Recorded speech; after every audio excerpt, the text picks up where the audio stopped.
안녕하세요. 승리하는 상가족 여러분, 그리고 강성성경 연구원 여러분. 오늘은 마태복음 60번째 강좌로 마태복음 11장 7절에서 15절 말씀을 그가 내 길을 내 앞에서 예비하리라 라는 제목으로 함께 말씀을 나누도록 하겠습니다.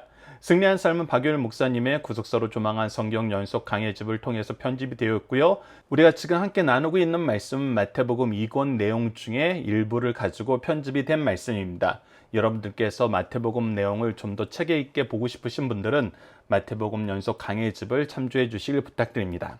자, 오늘 말씀을 봅시다. 지난 시간 말씀을 다시 한번 살펴보면은 세례 요한의 제자들이 세례 요한을 통해서 예수님께서 메시아이신지를 물어보기 위해서 나왔습니다. 세례 요한은 그것을 알고 있었지만 제자들이 예수님을 따르길 원하는 마음으로 예수님께 보내신 것입니다. 그리고 예수님께서는 성경 말씀의 역사가 일어나고 있으니, 즉 하나님의 뜻이 일어나고 있으니 스스로 이것을 판단할 수 있게 말씀을 가지고 얘기하셨습니다. 그러나 그들이 떠났습니다. 오늘 본문 말씀은 그들이 떠나는 것부터 시작을 합니다. 7절 말씀을 봅시다. 그들이 떠나매 예수께서 무리에게 요한에 대하여 말씀하시되 너희가 무엇을 보려고 광야에 나갔더냐? 바람에 흔들리는 갈대냐라고 물어보십니다. 광야에서 누가 있었기 때문에 간 것입니까? 바로 세례 요한이 광야에 있었기 때문에 간 것입니다. 즉 풍경을 보기 위해서 뭔가 새로운 것을 경험하기 위해서 간 것이 아니라 세례 요한을 만나러 갔습니다. 근데 세례 요한이 무엇을 했기 때문에 그곳에 있었던 것입니까? 바로 그가 천국 복음을 선포하고 있었기 때문에 간 겁니다. 회개를 선포하고 있었기 때문에 간 것입니다. 그런데 지금은 왜 예수님께 나왔습니까? 왜 예수님께 나와서 예수님의 대답에 만족을 얻지 못하고 돌아갔습니까? 그들이 지금 바라는 것이 처음에 요한을 만나러 갔던 것과 달라진 것입니다. 왜 이렇게 달라졌습니까? 우리가 함께 묵상할 말씀을 봅시다. 요한복음 12장 43절에서 예수님을 도무지 묻지 못하는 사람들에게 예수님은 이처럼 얘기하십니다. 요한복음 12장 43절입니다. 그들은 사람의 영광을 하나님의 영광보다 더 사랑하였더라. 자, 분명히 예수님께서 무엇을 하시는지 세례 요한의 제자들에게 이야기해 줬습니다. 그런데 그들이 그것이 하나님 말씀에 기록된 그 이름에도 불구하고, 그들이 확인할 수 있음에도 불구하고, 자기 선생님이 가르쳤던 그 내용임에도 불구하고 믿지 못했습니다. 받아들이지 못했습니다. 왜? 우리의 영광, 우리가 원하는 것을 원하고 있기 때문입니다. 그리고 이것은 사람들도 동일하게 나타납니다. 앞으로 예수님이 당하실 일이 무엇입니까? 요한복음 19장 15절을 보십시오. 그들이 소리 지르되 없이 하소서 없이 하소서, 그를 십자가에 못 박게 하소서. 빌라도가 이르되 내가 너희 왕을 십자가에 못 박으랴. 대제사장들이 대답하되 가이사 외에는 우리에게 왕이 없나이다 하니. 지금 현실적인 문제가 뭐였습니까? 종교인들의 타락과 로마의 속국이 되어서 로마의 핍박을 받는 것이었습니다. 근데 예수님이 이 부분에 대해서 동의를 하지 않자 오히려 사람들이 예수님을 죽이기 위해서 자기네들이 가장 싫어하는, 절대로 할 수 없는 말을 합니다. 그것이 무엇입니까? 자기네들이 평상시에 인정하지도 않고 무찔러야 되겠다고 생각했던 가이사가 우리의 왕이라고 얘기하는 것입니다. 하나님의 우리의 왕이십니다. 하나님께서 보내실 메시아가 우리의 왕입니다. 이렇게 얘기하던 사람들이 하나님이 보내신 예수 그리스도, 왕 중의 왕께서 이 땅에 오셨는데 이 왕을 죽이기 위해서 가이사 외에는 우리의 왕이 없다라고 얘기합니다. 이것은 무엇을 잃어버린 것과 동일하냐면 7절 말씀처럼 처음에 광야에 나갔던 이유를 잃어버린 것과 동일합니다. 처음에 가르쳤던 그 말씀을 떠난 것에서부터 이 간극이 생겨서 예수님을 죽이는 데까지 달려가게 되는 것입니다. 그래서 우리는 더욱더 주의해야 됩니다. 하나님 말씀과 멀어지는 삶을 사는 것은 주의해야 됩니다. 계속해서 8절 말씀을 봅시다. 그러면 너희가 무엇을 보려 나갔더냐? 부드러운 옷 입은 사람이냐? 즉 너희들이 성공하고 싶어서, 더 잘되고 싶어서 세례 요한을 만나러 간 것 아니지 않느냐? 너희들이 만약에 그것을 원했으면 왕궁으로 갔어야지. 부드러운 옷 입은 사람들은 왕궁에 있느니라. 그런 사람들을 만나고 그런 사람들처럼 되고 싶으면 왕궁으로 가라는 거예요. 이런 사람들은 예루살렘에 있습니다. 대도시에 있어요. 그리고 오히려 이런 사람들은 주의해야 됨을 성경에서는 우리에게 가르쳐 줍니다. 누가복음 20장 46절을 보십시오. 긴 옷을 입고 다니는 것을 원하며 시장에서 문안받는 것과 회당의 높은 자리와 잔치의 윗자리를 좋아하는 서기관들을 삼가라. 스스로 자기의 영광을 찾고 서로의 영광을 축하해주는 사람들을 우리는 주의해야 됩니다. 그것은 하나님의 뜻을 이루는데 전혀 도움이 안 되기 때문이에요. 우리가 죄를 이기는데 도움이 되지 않습니다. 근데 어느 순간부터 사람들은 처음 마음을 잊어버립니다. 내가 광야에 나갔던 그 마음을 잊어버려요. 그 광야에서 들었던 말씀의 은혜, 회개의 역사, 구원을 향한 소망이 사라지고 다시 세속화되어 가요. 그래서 계속 말씀하십니다. 9절 봅시다. 그러면 너희가 어찌하여 나갔더냐? 선지자를 보기 위함이 어떠냐? 옳도다. 내가 너희에게 이르노니 선지자보다 더 나은 자니라. 선지자를 보기 위해서 나갔다는 건 무슨 뜻입니까? 하나님의 말씀을 듣기 위해서 나갔다는 것입니다. 하나님의 말씀이 갈급하기 때문에 나갔다는 거예요. 그 얘기는 무엇입니까? 하나님의 구원하심과 인도하심과 자비하심과 사랑의 한이 없으심과 그 지혜와 능력의 무궁하심을 바라보고 소망하며 간구하는 마음으로 나갔다는 것입니다. 그리고 얘기하십니다. 세례 요한은 선지자이고 그 어떤 선지자보다 더 나은 사람이다. 왜 그렇습니까? 바로 누구보다도 예수님에 대해서 잘 가르쳐 줄 수 있기 때문입니다. 메시아에 대해서 잘 가르쳐 줄 수 있기 때문입니다. 예레미야 1장 9절 말씀을 보십시오. 여호와께서 내게 이르시되 너는 아이라 말하지 말고 내가 너를 누구에게 보내든지 너는 가며 내가 내게 무엇을 명령하든지 너는 말할지니라. 즉 하나님께서 얘기하신 대로 하나님의 명령을 순종하면서 우리에게 하나님의 뜻을 전해주는 사람들이 바로 선지자였기 때문에, 그리고 그 선지자들이 끊임없이 했던 것이 무엇입니까? 누가복음 24장 44절 말씀을 통해서 확인하는 것처럼 또 이르시되 내가 너희와 함께 있을 때 너희에게 말한 바 모세의 율법과 선지자의 글과 시편의 나를 가리켜 기록된 모든 것이 이루어져리라 하리라 한 말이 이것이니라 하시고, 즉 구약 성경 전체는 나를 가르쳐 이루어진 것, 즉 예수 그리스도를 가르쳐 이루어지려 한 것들을 기록해 놨던 거란 거예요. 그리고 예수님을 통해서 그것이 성취되었다는 거예요. 즉 결국은 선지자를 만나기 위해서 나갔다는 의미는 바로 메시아를 알고 싶어서 메시아를 소망하면서 나갔다는 것입니다. 그리고 세례 요한은 그것을 누구보다도 더 크게 완전하게 이룬 하나님의 선지자라는 거예요. 그런데 지금 왜 그의 제자들이 방황하냐는 거예요. 왜 지금 너희들이 방황하냐는 거예요. 하나님의 말씀은, 하나님의 말씀에 기초한 우리의 소망은 성취되고 있는데요. 자, 그래서 첫 번째 문제로 봅시다. 세례 요한은 누구였나요? 바로 주의 길을 예비하는 사람이었습니다.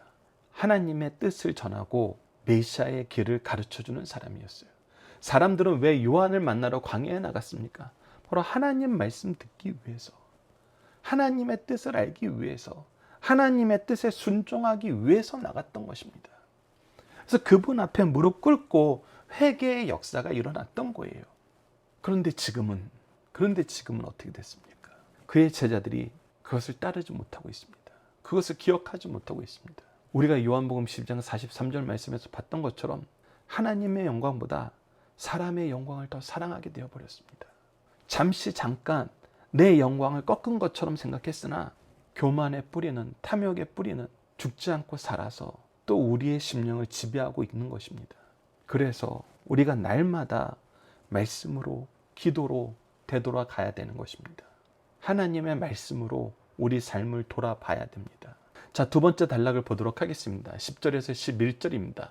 기록된 바 보라 내가 내 사자를 내 앞에 보내노니 그가 내 길을 내 앞에 준비하리라 하신 것이 이 사람에 대한 말씀이니라. 이 세례 요한의 길도 하나님께서 미리 우리에게 말씀하신 그대로 이루어지고 있다는 거예요.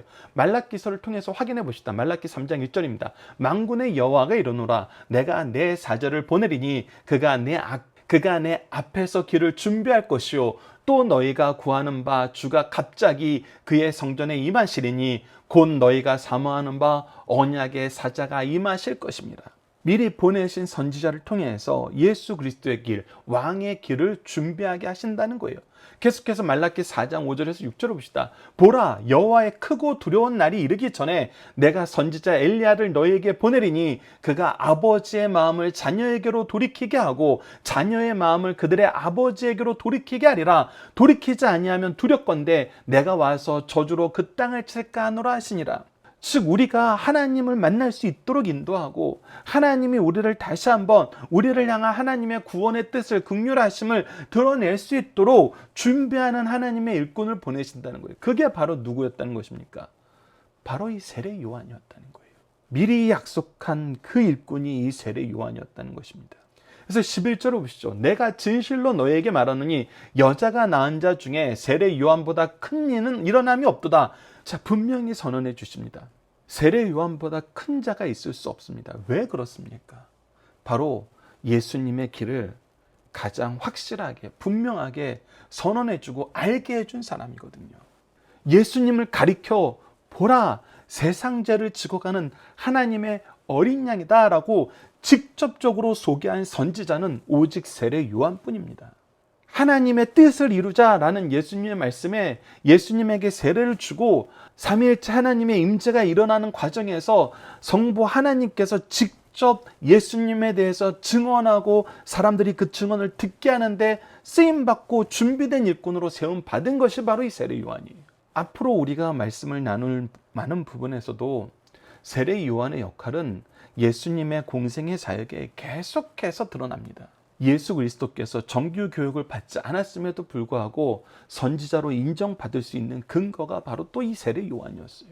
하나님의 말씀의 근거로 권위 있는 자들이 허락이 없이도 선지자 역할을 할 수 있다는 사례를 남기고 그 사례를 통해서 예수 그리스도를 볼 수 있도록 미리 그 길을 준비한 사람이 세례 요한이었어요. 그래서 이 세례 요한보다 큰 이가 일어남이 없었다는 것입니다. 언제까지? 세례 요한 이전까지는. 그런데 11절 후반절 말씀이 너무나 우리에게 은혜로운 말씀이죠. 천국에서는 극히 작은 자라도 그보다 크니라. 이게 무슨 뜻입니까? 여기서 크다 낮다는 세상적인 기준이 아닙니다. 더 높은 사람 낮은 사람을 얘기하는 것이 아니에요. 여기서 크다라는 의미는 하나님의 은혜를 더 충만하게 누렸다는 거예요. 특히 세례 요한보다 더 능력 있게 예수 그리스도를 전할 수 있게 되었다는 거예요. 그래서 여기서 크다라는 의미는 얼마나 더 확실하게 예수 그리스도를 전했느냐를 통해서 드러나는 모습이라는 거예요. 평가되는 모습이라는 거예요. 그러니 세례 요한보다 그 이후에 오는 모든 세대가 훨씬 더 확실하게 예수님을 믿을 수 있는 건 너무나 당연하잖아요. 왜? 세례 요한은 예수 그리스도의 대속의 십자가와 부활과 승천을 아직 알지 못해요. 경험하지 못해요. 그것은 생생하게 증거하지 못해요. 그러나 그 이후에 오는 세대들은 예수님의 제자들로부터 시작해가지고 그것을 생생하게 증언할 수 있고 우리 또한 그들의 증언을 통한 말씀을 통해서 성령의 역사하심을 통해서 예수 그리스도를 믿고 증언하게 되잖아요. 그래서 이것은 우리에게 주신 말씀의 은혜, 구속사를 경험하게 하시는 하나님의 역사의 은혜 안에서 그 받은 은혜가 더 크다는 뜻이에요. 받은 은혜가 더 커서 증거할 수 있는 은혜가 더 크다는 뜻이에요. 이것을 우리가 베드로전서 말씀을 통해서 확인해 봅시다. 베드로전서 1장 10절에서 12절을 보시죠.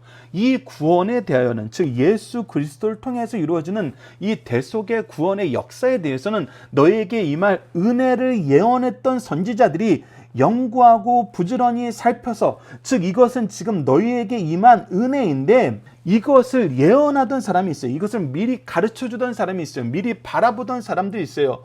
그 사람들이 바로 선지자들인데 이 선지자들이 연구하고 부지런히 살피던 것이에요. 그리고 자기 속에 계신 그리스도의 영이 그 받으실 고난과 후에 받으실 영광을 미리 증언하여 누구를 또한 어떤 때를 지시하시는지 상고하였느니라. 그런데 이 선지자들의 특징은 무엇이냐면 이것을 경험하지 못했어요. 알지 못했어요. 하나님을 통해서 바라보게는 하셨는데 미리 증언하게는 하셨는데 이것을 경험하지 못했어요. 근데 이것을 경험한 사람은 누구예요? 바로 예수 그리스도의 죽으심과 부활의 영광을 경험한 세대예요. 그 이후의 세대라는 거예요.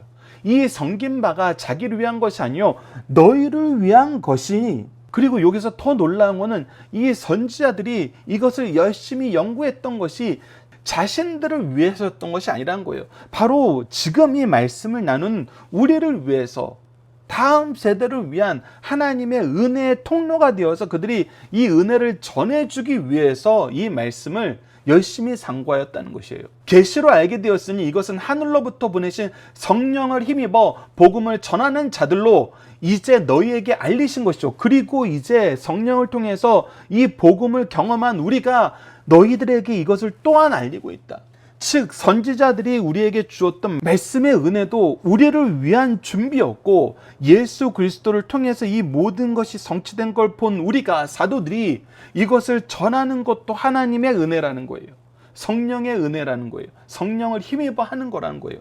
그래서 이것을 지금 내가 너희에게 알리는데, 이거는 어떤 정도냐면 천사들도 살펴보기를 원하는 것입니다. 이거는 이전 세대들에게만 놀라운 것이 아니라 영적인 존재인 천사들에게도 너무나 놀라운 사건이었다는 거예요.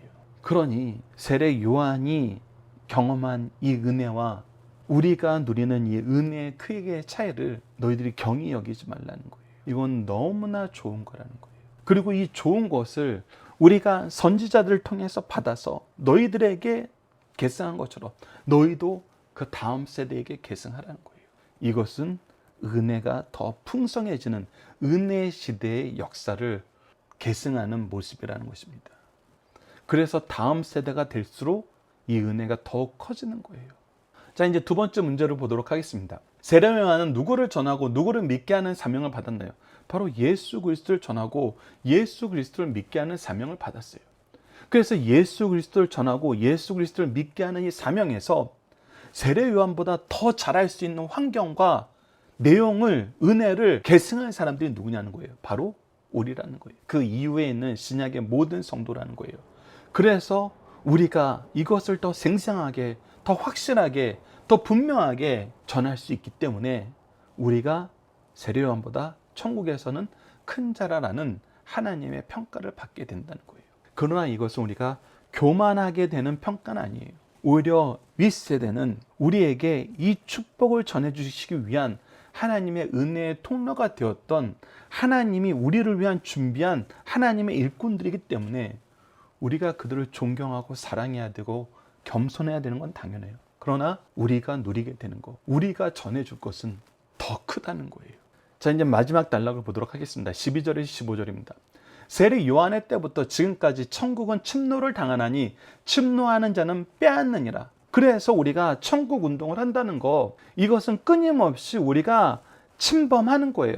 세상으로 침투하는 거예요. 침투해서 뭘 하는 것입니까? 바로 예수 그리스도를 전하는 거예요. 끊임없이 예수 그리스도를 알게 하는 거예요. 그래서 전도는 예수 그리스도를 전하는 것입니다. 우리가 천국을 확장하는 거, 천국에서 더 큰 영역을 우리가 차지하게 되는 거, 그거는 우리가 끊임없이 예수 그리스도를 전해서 예수 그리스도를 믿게 하는 이 복음의 역사를 이루는 것입니다. 그래서 사도행전 19장 4절을 보시죠. 바울이 이르되 요한이 회개의 세례를 베풀며 백성에게 말하되 내 뒤에 오시는 이를 믿으라 하였으니 이는 곧 예수라 하거늘. 요한 때부터 증거되었고, 요한이 직접 지칭하였고, 요한을 대표로 한 선지자들의 모든 예언의 성취가 바로 예수 그리스도를 통해서 이루어져서 예수 그리스도께서 우리의 메시아 되심을 증언하는 바울의 증언처럼 우리도 예수 그리스도를 전함으로써 이 천국을 확장하는데, 천국을 침노하는 일꾼들이 된다는 것입니다. 계속해서 보시다 13절입니다. 모든 선지자와 율법이 예언한 것은 요한까지니 만일 너희가 즐겨 받을진대 오리라 한 엘리야가 곧 이 사람이니라. 즉 구약 성경에서 예언되었던 엘리야가 다시 온다는 이 말씀은 바로 세례 요한에 대한 것이다. 귀 있는 자는 들을지어다. 그래서 세례 요한의 메시지부터 시작해가지고 예수 그리스도로 이어지는 이 구속의 역사를 너희들이 얼마나 정확하게 하나님이 미리 선지자를 통해서 예언한 대로 이루어지는지 너희들은 들어보고 믿고 고백하고 선포하는 사람이 될지어다. 귀 있는 사람은 할 수 있다는 거예요. 할 수밖에 없도록, 인정할 수밖에 없도록 하나님께서는 이미 말씀으로 우리를 채우셨고 주의 종들을 통해서 이것을 깨닫게 하셨고 성령으로 우리를 인도하고 계세요. 근데 듣지 않으려는 것은 오히려 자기의 영광을 위해서 계속해서 죄를 짓는 거라는 것입니다. 그래서 세 번째 문제, 천국에는 어떤 사람이 들어가게 되나요? 바로 예수 그리스도를 믿고 예수 그리스도의 복음으로 하나님의 자녀된 사람들입니다. 그리고 이 일을 위해서 수고하는 사람들입니다.